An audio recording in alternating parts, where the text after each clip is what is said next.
Hey, how's it going, guys? Welcome to my early impressions of Senran Kagura Peach Beach Splash for the PC. Try saying that 3 times fast. So, what is it? Well, it's a game about super soakers and the third-person perspective and anime women, and you just splash them. It's actually quite fun. The series in general has been known for its fan service, even before it had fans, but what's interesting about the series is that it's really light, casual fun for the most part, but there's actually a surprising amount underneath. It's not just about, titties and water splashing. Although, with this iteration, the newest one in the franchise, I feel like they've kind of dumbed it down a little bit too much. So in the previous games, you had character action, hack and slash, kind of like Dynasty Warriors, without all the insane objectives, just arena-style combat. And I thought it was fun. There was a lot of variety to it, in that, you had a lot of girls. Some of them didn't play so well, some of them were kind of phoned in, voice acting-wise, but for the most part, the game was actually really fun because, some of them were actually really fun to play, and they all played really differently. The problem is with Peach Beach Splash is that you have, guns, you have cards, but you have basically like 16 loadouts to choose from, and the girl that you pick is really just, for cosmetics. And of course, there's a lot of cosmetics there, it's one of the big things, dress up, and, yeah. We won't get too much into this, but just thought I'd mention it. It's there. Oh, that's nice. As for support, the game has Steam achievements, Steam trading cards, online leaderboards, Steam Cloud. Alright, so we're going to be focusing on the PC port today because I have a lot to say, and also, the game's been out for a while now. If you want impressions of the actual full game, well, you can check out many of the PS4 reviews. I even did one. So, PC port, third-person shooter. There are some expectations when you go from character action to third-person shooter. And one of the biggest ones is controls, because you have to... I feel that you really need to have mouse and keyboard, aiming controls. And this game does have that, so it's a step up from S2 Versus' port. The problem is that the default binds are once again screwed. They're terrible. Okay, now first off, your camera sensitivity. You're going to want to max this out, because it does not work well in your typical shooty, bang-bang moments. Now, there's a part of this game where you kind of do like this execution move, where you kind of just, they fall down, and you squirt them with the squirt gun, right? And you got to shoot at, like, I don't know, their panties, their, whatever, for extra points. The mouse control in that mode is terrible. It's so slow. It's like you have the lowest sensitivity possible, despite everything else cranked up to max. You have vertical and horizontal camera. You can invert these, which is cool. Now the controls. This is the biggest problem right here. Now this is a pre-release version. I don't know if they're going to patch this, version 1.0, whatever. I got this early as a press copy, which is, great that I get that, but I have to mention this because, this is what I got. They didn't tell me otherwise that this is going to be fixed. The controls are god-awful. The defaults, at least, are. So, this is my custom control type. And you can rebind everything. You can do the gamepad, the keyboard, and the mouse separately, which is awesome.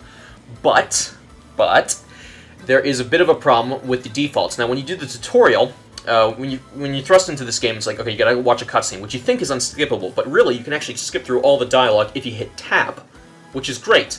But when you start the tutorial, it has Xbox 360 prompts, even though this was a PS4 port. I don't know, but go with it. Anyway, that's mostly fine, but it's like, okay, reload your gun. I'm like, okay, no problem. That's probably going to be R, right? Wrong. It's actually, by default, I. It's I. The game has the default control scheme where it thinks you have 2 hands on the keyboard like you're typing, just like Estival. It didn't change at all, despite having mouse control. Alright, so you can rebind everything. So, I have reload to R, this. Then you think, like, okay, that's not a big deal, just change it in the game. Well, you can't change it in the tutorial. So, you're going to be told, like, reload, jump, dash. Okay, that's not A, that's not shift. So, you have to get out, rebind everything, and then go back. And even if, like, you do that, you're like, okay, what's my dash again? Fuck, what is even dash? So, you're just going to be going back and forth, like, okay, dash is just, or jet dash is like, oh, you just launch forward, melee attack, that's just, that's, self-explanatory, so I can at least give them credit for that. But, then you have the camera system. Now, on the controller, you really need to have that auto-aim, that assist, that lock-on to really make it work for competitive multiplayer on a console, because, sticks, analog, it just doesn't work as well as a keyboard and mouse. You don't have that precision. So here, they kind of just dump the code over. The mouse control is fine. It's okay, but it defaults to lock on automatically. So you have that aim assist where it feels like someone's tugging your arm. You know, if you hotkey that, in this case Q, you can just shut that off, but you can't turn it off by default. So you have to, you know, start every game and just hit the Q key. Anyway, sound, it's really frustrating, and that's the biggest thing they need to fix. But other than that, it's mostly fine. In fact, I actually say it's a really nice port, just other than that. Master volume, you know, voice volume, music, sound effect. You can change your menu narration, which is nice. Stickers. And display. Now, it does go up to 1440p, probably higher. You do have borderless windowed, and full screen, but I'm really thankful it has borderless window, thank God. Language settings. So the game is Japanese-only audio, and it doesn't have a lot of subtitles either. Very limited, in fact. But that's kind of a thing I'm going to mention later on. This game is all Japanese audio, and it kind of falls in between the ass crack of casual and competitive, and it doesn't really work for either, especially given the price point and what it's trying to do, as I've mentioned before with, you know, how it compares to Estival Versus and its content. Subtitle settings, you're going to want to have this on. It's on by default, thankfully. So you have a few options here. Anti-aliasing, I believe it's just FXAA, you know, on or off. VSync, frame rate limit. Now you're like, oh yes, it's got 1440p, you know, it works with mouse and keyboard. It's going to have 60 FPS lock.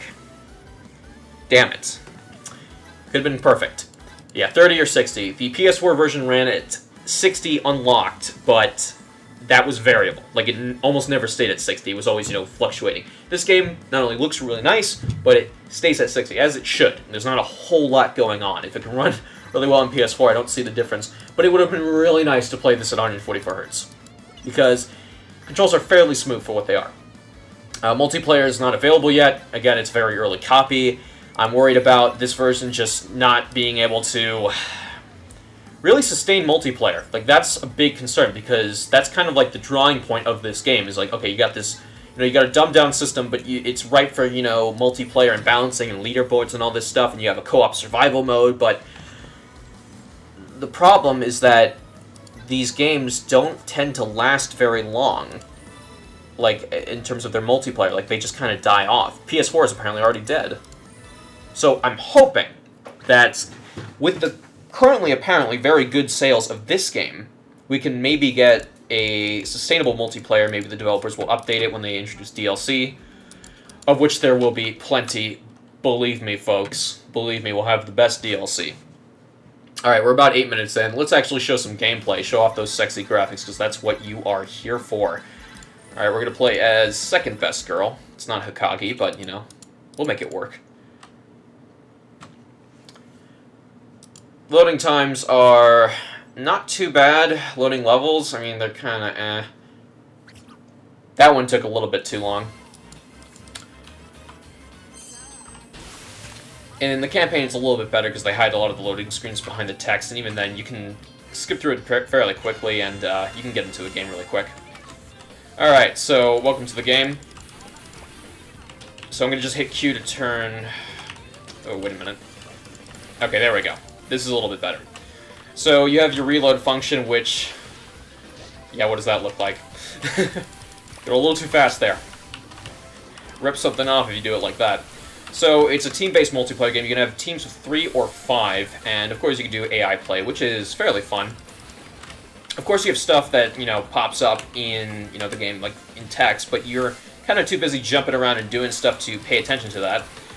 And that's kind of what I was getting at earlier, is that, you know, this game can't really be too competitive if they want to add in a bunch of audio cues. It's like, okay, like a character, you know, like your teammate doesn't have to be on the mic to have, you know, good communication for what everyone's doing. It's like, okay, I'm reloading.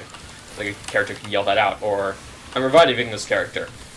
You can have the voice actors say that. The problem is, of course, that it's in Japanese. So, you know, when you have subtitles, you think like, oh, it's fine, you just read the subtitle, but usually paying attention to all this other crap on the screen. And right now it's not too severe, but a multiplayer match, or at least a match with bots, can get pretty intensive with all kinds of stuff flying around.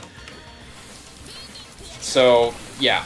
You also have the card system, which can do, you know, stuff like that. You know, power-ups, buffs, attacks, whatever. But the problem is it doesn't really say what they do, kind of only in the menu. And, you know, that's a given. It's like, oh, you know, when you equip them, you should know what you're getting into. But there's a lot of defaults already, and I don't know, some kind of tooltip or maybe a button where you can just, you know, like Overwatch has this. You hit F1 and it shows, like, you know, what your attacks are, what they do. It just shows a little quick overlay. And that game is really fast-paced, too. So, I don't know, that's a little annoying. You know, you have melee, you have, you know, a nice little, you know, dodge. Everything's based on water, so, you know, when you jet, you use some water. There's some decent customization for, you know, what kind of weapons and loadouts you're using, and there's a ton for each individual girl, and, like, you know, costumes and stuff. But it just feels like it's lacking compared to the previous game. Like, just everything is lacking. Like, you know, little variety, not a lot of depth, competitive aspect just isn't there. They can update it. They can really give a lot of post-launch supports. There are tons of games that are very simple, like Rocket League, but they have a ton of staying power. Like, a lot of people still really cling on to single-player shooters, but multiplayer is really where it's at, you know, getting into a quick match. And I don't see that working for this type of game later on. You don't have that incentive to keep going. You don't, you know, there is some, you know, progression, but it's really just for the card system and a couple outfits. There isn't, like, something super deep, there's nothing super competitive about it, which is fine, but for casuals, they're not going to be waiting, you know, for 10 minutes for a match when the game starts to die off. You need to have a mix of both to keep two kinds of communities together, because, you know, this game has a ranked mode and has a free mode. And that kind of sucks, because a game like this, it deserves to have, you know, a proper multiplayer mode with players and support to, you know, give it that value. But in that case, maybe you should just consider reducing the price. These are the cards I was talking about. A lot of them are just guns and gun upgrades, like you just kind of combine the same ones to get better weapons. It's not super interesting. Like, you kind of, I mean, it's cool you get everything unlocked by default, but, you know, in games like Monster Hunter, it's like you can at least upgrade them to a degree where they at least look different or have some cool, like, you know, abilities. I don't know how I feel about it. And I especially do not like the card system, how that works. It's just like, oh yeah, just get more cards to upgrade, and then it's not really, you know, RNG and just loot boxes. I just hate it. Anyway, guys, port's alright. It could use some work. It is frustrating at first, but, you know, it does look nice. The frame rate's locked at 60, but, you know, it does run well, at least for my system. You know, GTX 1070 Ti with the 4790K, kind of expect it. Hopefully the launch version will fix some of the problems I have. It's fun. I hope they give it a lot of launch support because, frankly, the series deserves a lot more appreciation. Apparently the sales for it pre-launch are pretty good. Anyway, guys, thank you very much for watching. I'll see you next time. I'm out.